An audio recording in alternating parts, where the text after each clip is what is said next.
Hello! Kumusta guys? How are you? IATF updates. Let's start with the IATF po allowed 100% full capacity in all areas under alert level 1. I think almost half of the places in the country are under alert level 1 and then the rest is alert level 2. I'm here in alert level 2 and we're very loose, we're very maluwag, it's very relaxed restrictions here. The Philippines has achieved its vaccination target. They wanted 70% and they achieved that. 77% of the adult population are fully vaccinated.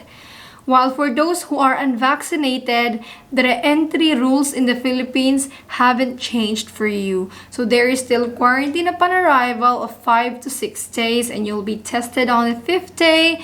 And I want to emphasize this, especially to those who are going home unvaccinated and traveling with kids. Please be aware that it can be a big hassle po. I just read an experience of a family of a Filipino living in the US, unvaccinated, traveling with kids, and they quarantined upon arrival and they turned out to be positive on the 5th day swabbing.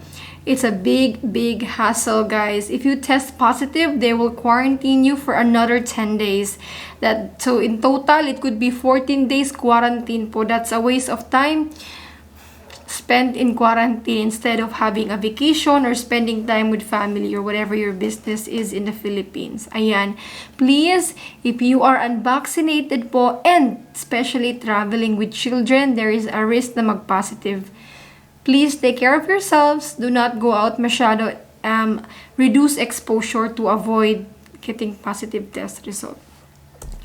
Meanwhile, in other countries, we see in Thailand that there is an end of quarantine for the unvaccinated foreign arrivals. In South Korea, they will lift quarantine requirement for unvaccinated and foreign arrivals. We're seeing that in our fellow Asian countries. But the Philippines, there's no sign that they would remove or at least reduce the quarantine for the unvaccinated. But with the upcoming new president, President-elect Ferdinand Marcos Jr., I remember one time he made a comment about the no vax, no ride policy. He said it wasn't effective, but he said he agreed in principle. So I think with that, we can say he is pro-vaccine, in my understanding. Pero I think the removal of the restrictions on the unvaccinated would depend on the incoming Secretary of the Department of Health. And will the IATF be abolished? Will the IATF continue with the new administration? Hindi ba matatanggal yung IATF na yan? Remember that the IATF is an executive branch of the government. No, under siya ng executive branch, so it's under the power of the president. And in fact, the president is the overall chairperson of the IATF. But according to Dr. Ong Lim, one of the IATF experts, IATF plays a major role in resolving pandemic. So, yan. IATF it's a group of agencies grouped together to make decisions. They craft the policies. Parang they're running the Philippines for the last 2 years. While President-elect Ferdinand Marcos Jr. has not yet named the health chief, the next health secretary, according to Duque, they are ready for the transition. Sana naman, yung next health secretary, walang bahid ng korupsyon, at saka, yung nakikinig talaga sa mga tao. Diba? Anyways, speaking of Duque wants vaccination cards to have expiry dates. What? According to Duque, he believes that the expiration dates should be indicated on the vaccination cards, just like what is being done in other countries like Singapore and Israel. The expiry dates will depend on brands and the experiences of countries implementing it. According to him, we have to push for booster shots and it is the best time to do it when there is no surge. Cases are really low and it's leading people into complacency. Ayan. Kasi the effectivity of the vaccines are waning. Kasi most people got vaccinated here last year. So by this time, hindi na siya masyadong effective. So Duque wants booster shots, he wants expiration dates, a vaccination card.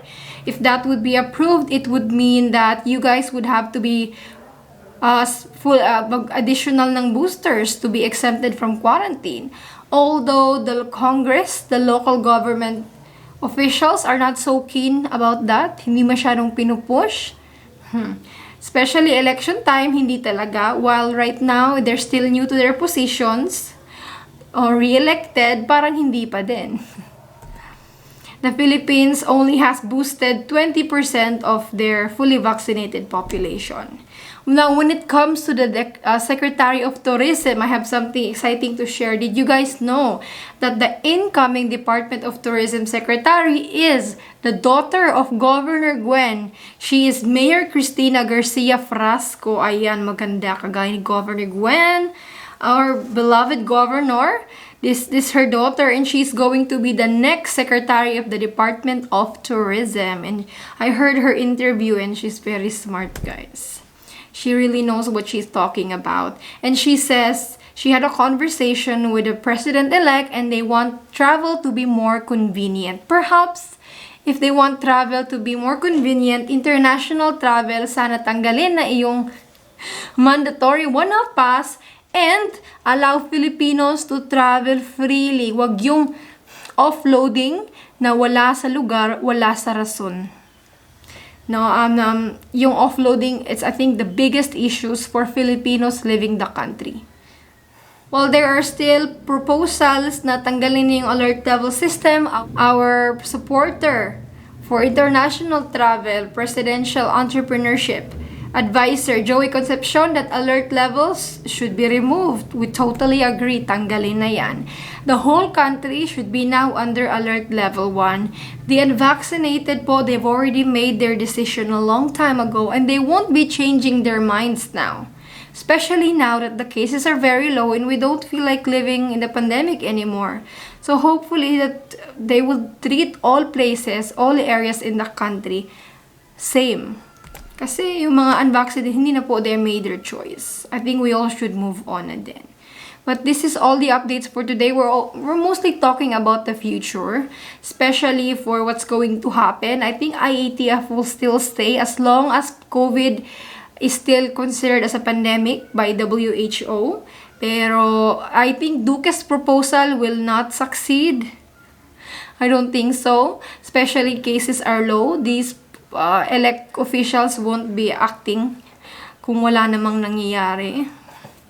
But before I proceed, I want to remind you guys of the requirements for entry kasi most of you will be traveling soon. Again, if you are fully vaccinated with booster po, you only need one health pass registration.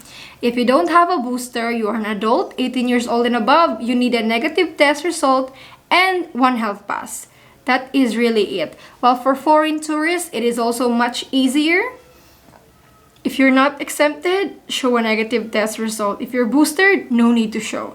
And then one health pass. No need for insurance. While return ticket, if you're visa free, it's still best if you have it just in case your airline asks for it. But in the Philippines, most of the time they don't ask it. But if you were to ask me, it's still best to have it.